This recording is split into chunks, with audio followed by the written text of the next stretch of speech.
Hello everyone, कैसे हैं आप सभी लोग। This is Kaushal and welcome to English point. तो आज की क्लास में प्रैक्टिस है आप सभी लोगों के लिए। और अभी तक आप लोगों ने इस क्लास को शेयर नहीं किया हुआ हो तो जल्दी से क्लास को शेयर जरूर कर दो, क्योंकि आज की क्लास होगी काफ़ी बड़ी। तो सबसे पहले लेते हैं सेंटेंस नंबर 1 कि our country is spiritual country, there's dash religious. और आपको बताना है कि यहाँ पर हम करेक्ट ऑप्शन क्या यूज करेंगे, इज, आर, आल्सो या फिर है। तो राइट आंसर सेंटेंस नंबर 1 में क्या होगा, तो जल्दी से कमेंट कर दीजिए। तो सेंटेंस नंबर 1 में जो करेक्ट आंसर होगा ये होगा आपका ऑप्शन नंबर ए। यहाँ पर आपको इज का प्रयोग करना है। अब इज का प्रयोग क्यों किया जाएगा वो समझ लीजिए।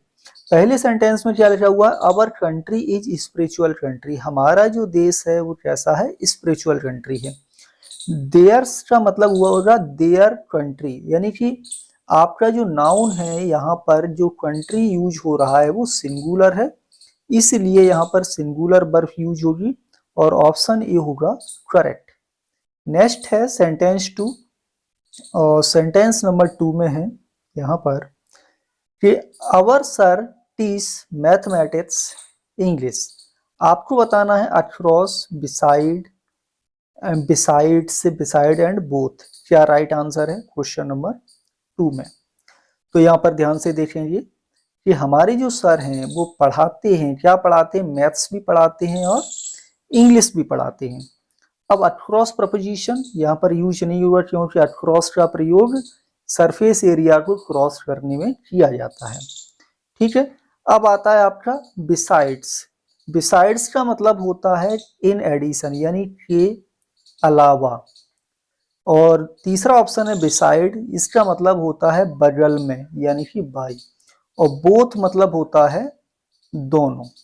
तो क्या होगा राइट, तो राइट आंसर होगा our sir teach mathematics besides English, यानी इंग्लिश के अलावा मैथमेटिक्स भी पढ़ाते हैं। ऑप्शन नंबर बी सेंटेंस 2 में करेक्ट है।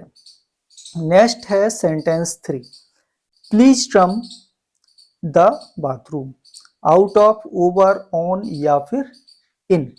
राइट आंसर क्या होगा, तो राइट आंसर क्या होगा, करेक्ट आंसर होगा सेंटेंस नंबर 3 में ये होगा ऑप्शन नंबर ए, यानी कि आउट ऑफ प्रपोजिशन यहाँ पर प्रयोग किया जाएगा। अब आउट ऑफ का प्रयोग कहाँ करते हैं, ये इन और इनटू का अपोजिट है, यानी कि इस तरीके से बाहर निकलने के लिए हम प्रपोजिशन आउट ऑफ का प्रयोग करते हैं। इन या इनटू की बात करें तो आप इस कंडीशन में जब भी किसी चीज में प्रवेश करते हो तो यहाँ पर आपका इनटू प्रपोजिशन का प्रयोग किया जाता है। तो बाथरूम से बाहर निकलेंगे तो क्या यूज होगा, आउट ऑफ। राइट आंसर होगा ऑप्शन नंबर ए सेंटेंस 3 में। नेक्स्ट सेंटेंस है सेंटेंस 4। सेंटेंस 4 में है please don't laugh those bakers, यानी हंसो मत उन भिखारियों पर। तो फॉर, अगेंस्ट, एट या फिर फ्रॉम। करेक्ट प्रपोजिशन क्या होगा सेंटेंस नंबर 4 में। तो यहाँ पर जो आपकी वर्ब है लाफ, लाफ मीन्स होता है हंसना, इसके साथ आपका फिक्स्ड प्रपोजिशन प्रयोग किया जाता है। क्या प्रयोग होता है, फिक्स्ड प्रपोजिशन। और ये फिक्स्ड प्रपोजिशन क्या है आपका सेंटेंस 4 में, तो ये है ऑप्शन नंबर सी यहाँ पर, यानी कि laugh always takes preposition at. आगे है सेंटेंस 5। और सेंटेंस नंबर 5 में है please stop so many mistakes, यानी कि बहुत सारी गलतियां करना बंद कीजिए। टू मेक, मेक, मेकिंग या फिर मेक्स। तो यहाँ पर रूल फॉलो कौन सा होगा आपका, नॉन फाइनाइट वर्ब का। नॉन फाइनाइट वर्ब का यहाँ पर रूल फॉलो होगा। और आपको क्या प्रयोग करना है, स्टॉप के बाद कौन सा फॉर्म आता है, तो स्टॉप के बाद यहाँ पर राइट आंसर होगा option number C, stop making so many mistakes. Sentence 5 में है करेक्ट। आगे बढ़ते हैं। नेक्स्ट है sentence 6। She dash her husband for 15 minutes, is beating, has been beating या हैज बीन बीटन या फिर होगा बीट्स। तो सेंटेंस एक्स को ध्यान से देखेंगे। सेंटेंस में लगा हुआ है सिंस और फॉर के बाद टाइम, और जब भी सिंस और फॉर के बाद टाइम आता है तो फिर क्या करना होता है हमें, वो सेंटेंस या तो परफेक्ट टेंस में बनेगा या फिर वो सेंटेंस आपका परफेक्ट प्रोग्रेसिव टेंस में बनाया जाता है। ठीक, अब इज बीटिंग लगा देंगे तो ये प्रेजेंट प्रोग्रेसिव होगा। करेक्ट आंसर होगा सेंटेंस एक्स का ऑप्शन नंबर बी, यानी यहां पर लिखना है आपको has been beating, she has been beating her husband for 15 minutes, right answer है सेंटेंस एक्स में। नेक्स्ट है sentence 7, the English test English. अब यहाँ पर दो जगह पर इंग्लिश लिखा हुआ है, इसका मीनिंग समझ लीजिए। इंग्लिश से पहले यहाँ पर आपका दी लगा हुआ है, तो इसका मतलब है पीपल ऑफ इंग्लैंड, यानी इंग्लैंड के लोगों के लिए यहाँ पर प्रयोग हो रहा है।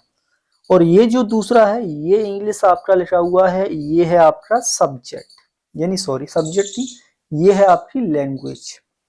तो इस सेंटेंस को हमें क्या बनाना है, जो काम करने वाला डूअर है वो पहले ही लिखा हुआ है। यदि डूअर यहाँ नहीं लिखा होता तो फिर ये सेंटेंस हम पैसिव वॉइस में बनाते, लेकिन अब किस में बनाएंगे हम इसे, अब इसको बनाएंगे हम एक्टिव वॉइस में।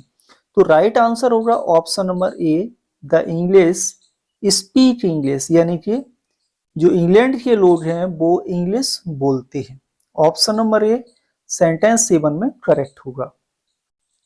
सेंटेंस है 8, और सेंटेंस 8 में है द रेन कम्स टैस the clouds, in, near, from या फिर अंडर।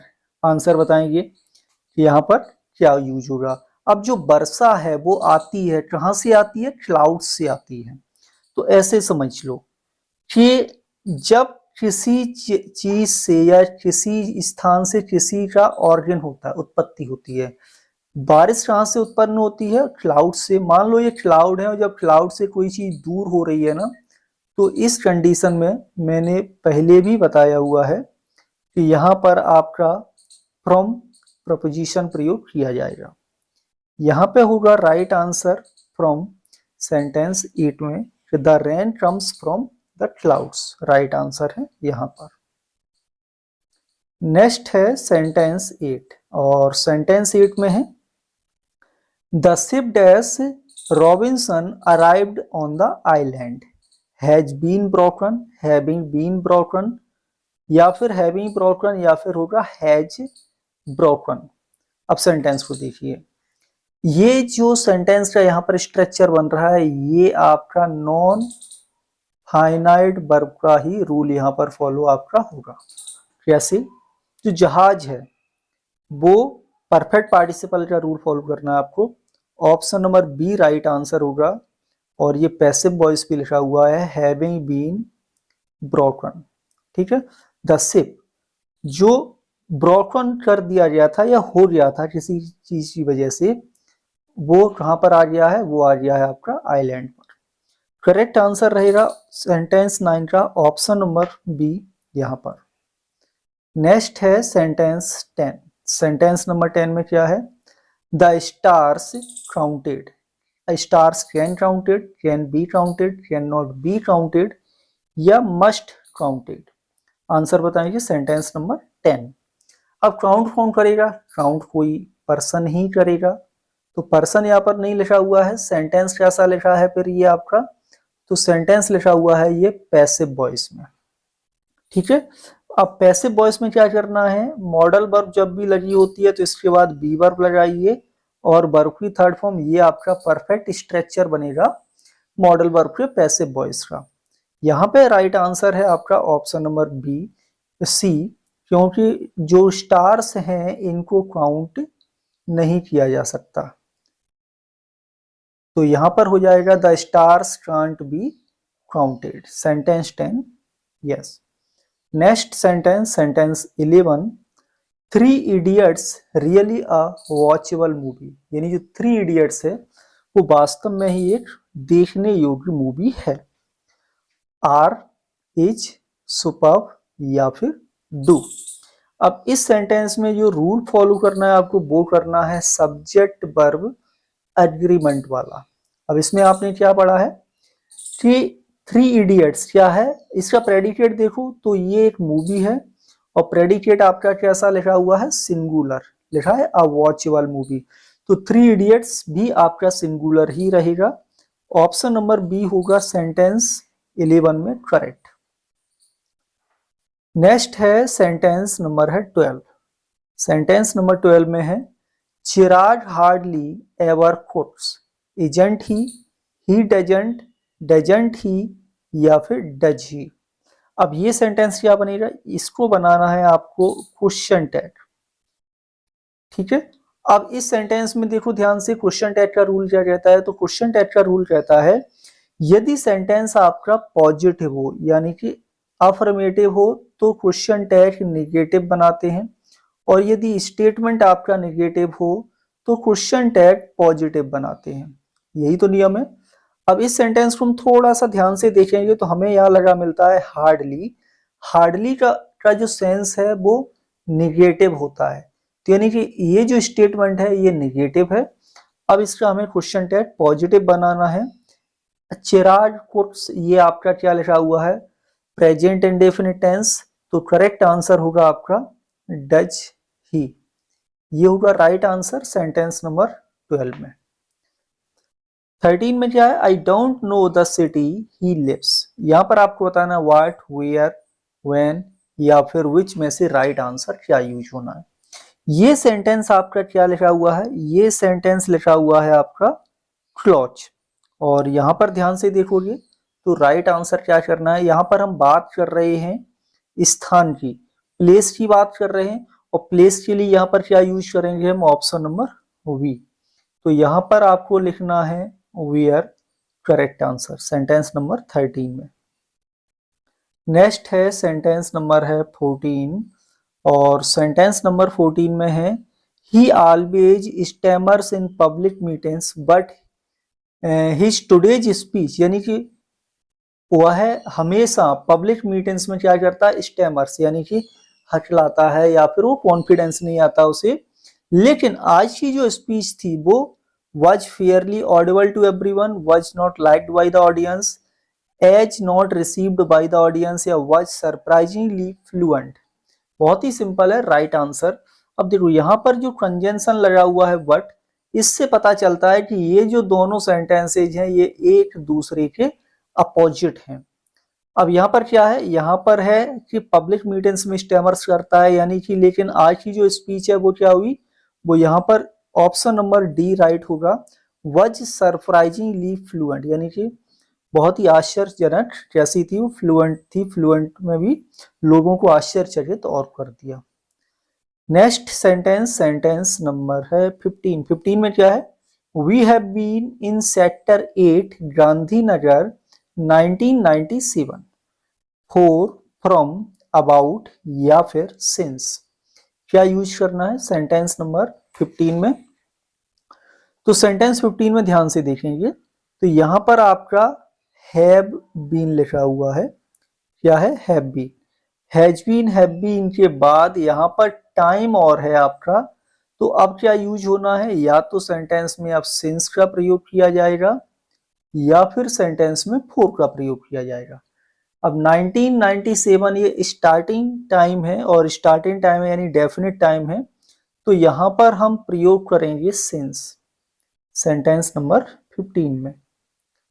नेक्स्ट है सेंटेंस नंबर है 16। सेंटेंस नंबर 16 में है our armed forces are those of any other country in the world, यानी हमारी जो आर्म्ड फोर्सेस है वो संसार के अन्य देशों की अपेक्षा कैसी हैं, superior than, superior to, superior from या फिर सुपीरियर ऑफ। अब देखो यहां पर आपका जो डिग्री है ये कंपैरेटिव, तो सुपीरियर लिखा हुआ है। सुपीरियर कुछ ऐसी डिग्री भी हैं जिनके साथ देन न लगा के अन्य प्रपोजिशन यूज होते हैं, जैसे सुपीरियर के साथ टू का प्रयोग किया जाता है। ऐसे ही यदि कहीं सीनियर लिखा होता तो सीनियर के साथ भी टू आता है, इंफीरियर लिखा होता तो इसके साथ भी टू का प्रयोग किया जाता है। तो कुछ ऐसे वर्ड्स हैं जिनके साथ देन के बजाय टू का प्रयोग किया जाएगा। तो यहाँ पर हम यूज करेंगे ऑप्शन नंबर बी सेंटेंस 16 में। नेक्स्ट है सेंटेंस नंबर है 17। सेंटेंस 17 में क्या है? Do not cry spilled milk. वैसे तो ये आपकी क्या है? प्रोवर्ब है, और प्रोवर्ब की एक खासियत होती है, हमेशा ध्यान देना कि ये इंडेफिनिट टेंस में ही लिखी जाती है। अभी ये इंपरेटिव में लिखी है, और इसमें से आप ना तो कुछ हटाएंगे ना कुछ जोड़ेंगे, ना इसका कोई पास्ट बनाओगे आप, ना इसे आप फ्यूचर में बनाओगे।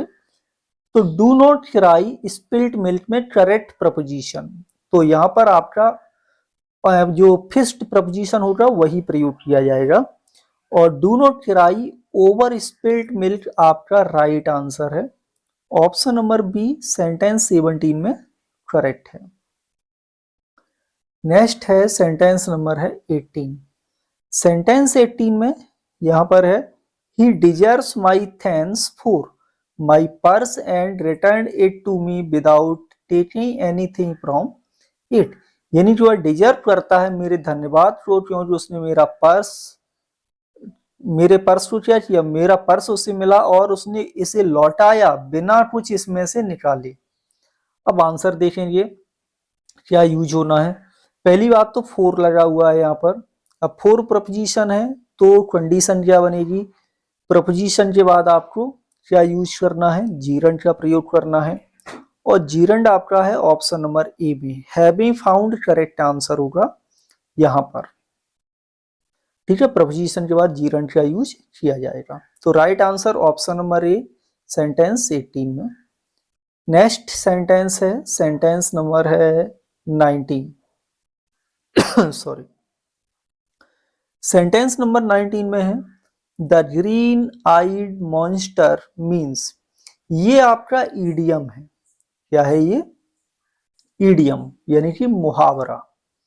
ग्रीन आइड मॉन्स्टर का मतलब होता है कि आप बहुत डेवलपमेंट कर रहे हो तो दूसरे जो लोग हैं वो आपसे जल रहे हैं, ग्रीन आइड मॉन्स्टर कहलाते हैं। ऑप्शन नंबर डी राइट होगा, जेलसली करेक्ट आंसर होगा सेंटेंस 19 में। Next sentence sentence 20। The electricity is than coal. ये क्या है? डिग्री।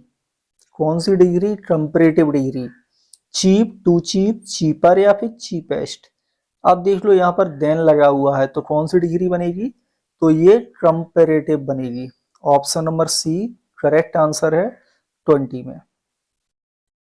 नेक्स्ट है सेंटेंस नंबर है 21। 21 में क्या है? तो 21 में है आफ्टर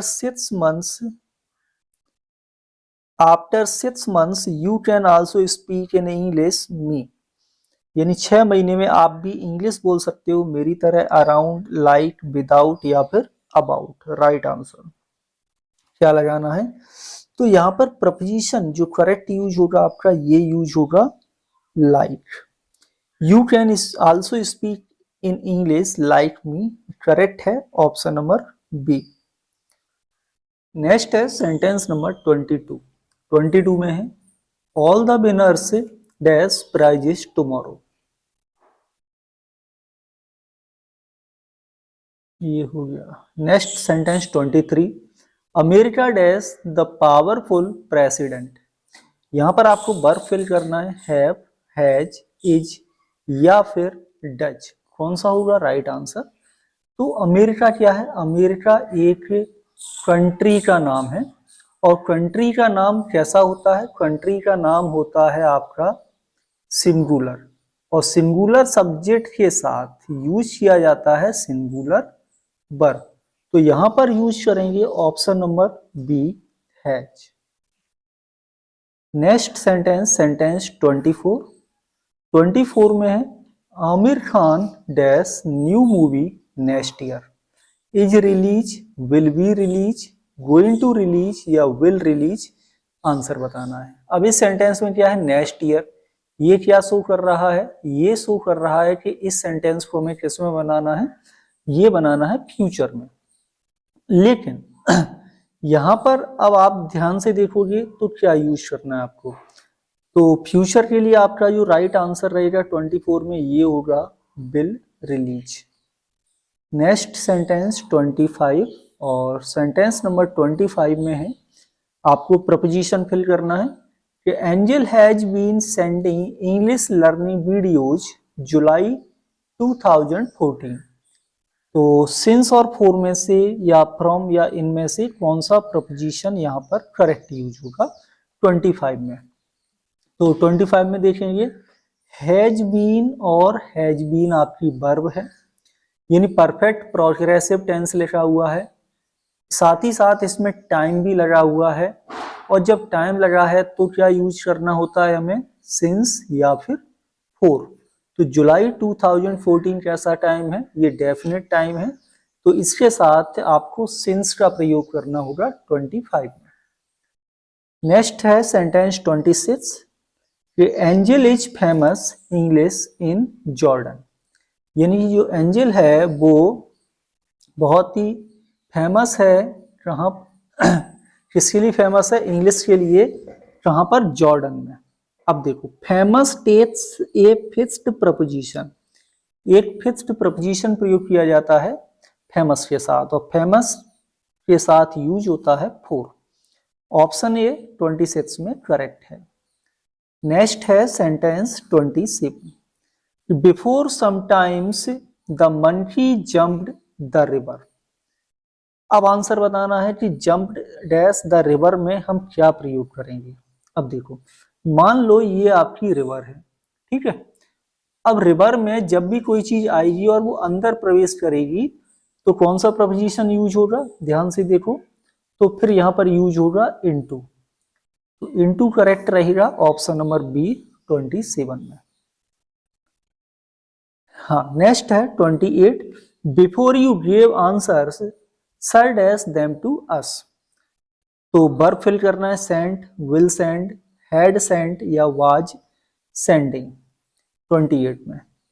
तो देखो यहाँ पर बिफोर के बाद है पास्ट इंडेफिनिट टेंस, तो ये सेंटेंस भी आपका किस में बनेगा, पास्ट में ही बनेगा।